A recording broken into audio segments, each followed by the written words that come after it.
आज की इस चर्चा में हम एक बेहद दिलचस्प और ऐतिहासिक टेक्स्ट का विश्लेषण करने वाले हैं, सूरा अल हज। देखिए, ये मूल स्रोत महज आस्था से जुड़ा कोई साधारण पाठ नहीं है, बल्कि ये मानव जीवन के पूरे सफ़र का एक छोटा सा अक्स है, जिसे हम एक माइक्रोकॉज़म कह सकते हैं। इसकी शुरुआत कुछ ऐसे रोंगटे खड़े कर देने वाले शब्दों से होती है कि ये तुरंत आपका ध्यान अपनी ओर खींच लेता है। तो बिना किसी देरी के सीधे इसके मूल शब्दों में उतरते हैं और देखते हैं कि ये टेक्स्ट किस जबरदस्त ऊर्जा के साथ खुलता है। जरा इस इमेज पर गौर कीजिए। शुरुआत ही एक ऐसी भयानक और दहला देने वाली चेतावनी से होती है कि इंसान बस सोच में पड़ जाए। ए लोगों, अपने रब से डरो। यकीनन कयामत का भूकंप एक बहुत ही भयानक चीज है।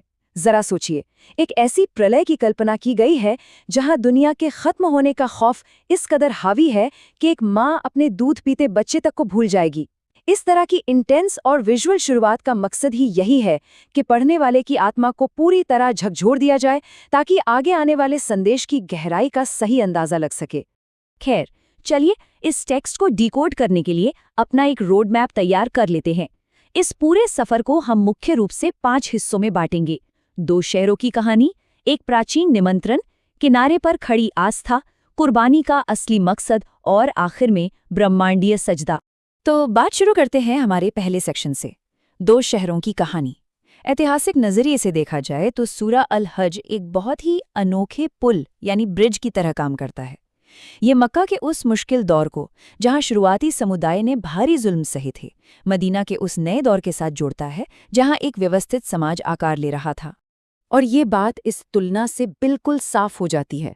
बाईं तरफ मक्का में उतरी आयतें हैं जिनका पूरा फोकस ब्रह्मांड के खौफ और दुनिया के अंत की चेतावनियों पर है, और दाईं तरफ मदीना की आयतें हैं जो बिल्कुल अलग ही विषय पर बात करती हैं, जैसे कानून, कम्युनिटी के नियम और अपनी रक्षा कैसे की जाए।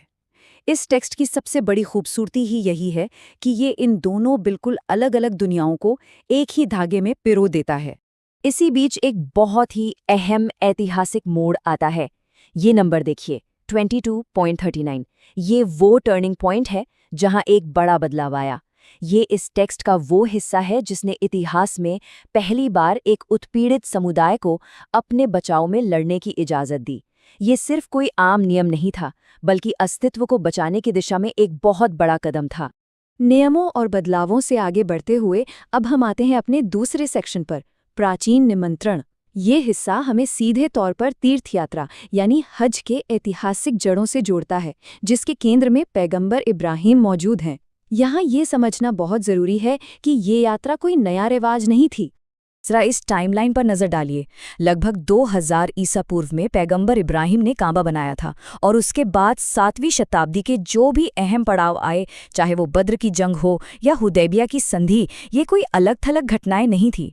ये सभी असल में उसी 4000 साल पुरानी पुकार और उस पुराने निमंत्रण का ही जवाब थी, ताकि काबा को उसके मूल उद्देश्य से वापस जोड़ा जा सके। दिलचस्प बात तो ये है कि ये पूरा प्रोसेस सिर्फ एक शारीरिक यात्रा नहीं है, बल्कि एक बहुत गहरा रूपक या मेटाफर है। दुनियादारी छोड़कर एहराम पहनना धूल से इंसान के बनने को दर्शाता है। सफ़र की शारीरिक मुश्किलें दरअसल जिंदगी में आने वाली आस्था की परीक्षाओं का प्रतीक हैं, और जानवरों की जो कुर्बानी दी जाती है वो असल में इंसान के अंदर तकवा यानी ईश्वर के प्रति चेतना जगाने का एक जरिया है। एक तरह से ये पूरा आध्यात्मिक जीवन चक्र है। अब हम आते हैं इसके तीसरे हिस्से पर, जो पूरी तरह से ह्यूमन साइकोलॉजी पर आधारित है, फेथ ऑन द एज यानी किनारे पर खड़ी आस्था। यहाँ टेक्स्ट इंसान की उस कमजोरी को पकड़ता है जिसे हम फेयर वेदर वॉर्शिपर कह सकते हैं, यानी वो व्यक्ति जो सिर्फ अच्छे वक्त में ही आस्था रखता है। अब जो बात यहाँ निकल कर आती है वो सच में सोचने पर मजबूर कर देती है।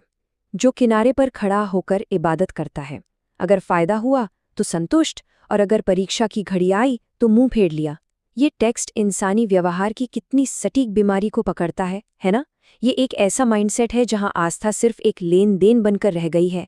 तो यहाँ थोड़ा रुककर हमें एक सवाल पर गौर करना चाहिए। क्या आस्था वास्तव में एक गहरा, न टूटने वाला विश्वास है, या फिर ये महज एक ट्रांजैक्शन है जहां हम सिर्फ फायदे के लिए जुड़े हुए हैं? ये सवाल इस टेक्स्ट को सिर्फ एक ऐतिहासिक दस्तावेज से निकालकर सीधे हमारी आज की जिंदगी से जोड़ देता है। आस्था के इस कड़े इम्तिहान के बाद चलिए आगे बढ़ते हैं अपने चौथे हिस्से की तरफ, कुर्बानी का असली मकसद। ऊँटों, गायों और भेड़ों की कुर्बानी के पीछे आखिर लॉजिक क्या है? ये टेक्स्ट बहुत ही स्पष्ट तरीके से बताता है कि बात सिर्फ इन बाहरी रिवाजों की नहीं है। और इस बात को गहराई से समझने के लिए तकवा शब्द का मतलब समझना बहुत जरूरी है। तकवा का आसान मतलब है ईश्वर के प्रति चेतना या मन की पवित्रता। ये दिल की वो अंदरूनी हालत है जो पूजा या इबादत के किसी भी बाहरी काम को उसका असली मायना देती है। अगर तकवा नहीं है तो बाहरी दिखावे की कोई वैल्यू नहीं है। और यही वजह है कि ये आयत उस दौर में एक बहुत बड़ा गेम चेंजर साबित हुई। अरब में उस वक्त मूर्तियों और दीवारों पर जानवरों का खून मलने का रिवाज था, लेकिन इस टेक्स्ट ने उस पूरे सिस्टम को ही खारिज कर दिया। उनका मांस या खून ईश्वर तक नहीं पहुंचता, बल्कि तुम्हारी पवित्रता और तकवा पहुंचता है। पूरा फोकस बाहरी दिखावे से हटाकर इंसान की नीयत पर ला दिया गया। अब हम पहुंच गए हैं अपने आखिरी हिस्से पर, ब्रह्मांडीय सजदा। यह हिस्सा पूरे यूनिवर्स को एक साथ जोड़कर सर्वोच्च सत्ता और उसके सामने इंसान की हैसियत की एक बहुत ही पावरफुल तस्वीर खींचता है। यहाँ एक बहुत ही दिलचस्प फैक्ट सामने आता है। इस पूरे स्रोत में ये अकेला ऐसा अध्याय है जिसमें 2 बार शारीरिक सजदा या झुकने की बात कही गई है। ये सिर्फ कोई रस्म नहीं है, ये एक साथ पूरे ब्रह्मांड के झुकाव और एक इंसान के पूरे समर्पण दोनों को सिंबलाइज करता है। और इस समर्पण के लॉजिक को मक्खी के दृष्टांत के जरिए बड़ी ही खूबसूरती से समझाया गया है। कहा गया है कि दुनिया की कोई भी झूठी ताकत एक छोटी सी मक्खी तक नहीं बना सकती। और बात सिर्फ बनाने की नहीं है, अगर एक मक्खी उनसे कुछ छीन कर ले जाए तो उसे वापस भी नहीं ले सकते। ये दृष्टांत इंसान के दिमाग से किसी भी दूसरी चीज की ताकत के भ्रम को पूरी तरह से चकनाचूर कर देता है। तो फिर इस सब के बाद आखिर करना क्या है? यहाँ आकर हमें मिलता है इस टेक्स्ट का आखिरी और सबसे दमदार मिशन स्टेटमेंट। और उसके लिए संघर्ष करो जैसा कि संघर्ष करने का हक है। ये एक आह्वान है कि इंसान पैसिव होकर ना बैठे, बल्कि एक सक्रिय और उद्देश्यपूर्ण जिंदगी जिए। यह हमें सही रास्ते पर अपनी पूरी क्षमता झोंक देने का चैलेंज देता है। तो इस पूरे सफर के बाद आखिर में ये गहरा सवाल हमारे सामने खड़ा होता है, क्या हम बस किनारे पर ही खड़े रहेंगे, सिर्फ अच्छे वक्त का इंतजार करते हुए, या फिर इस प्राचीन निमंत्रण को पूरी ईमानदारी के साथ कबूल करेंगे? आज की इस चर्चा से जो बातें निकल कर आई हैं, वो यकीनन किसी भी जिंदगी को दिशा देने के लिए अपने आप में एक बहुत ही सशक्त स्रोत हैं।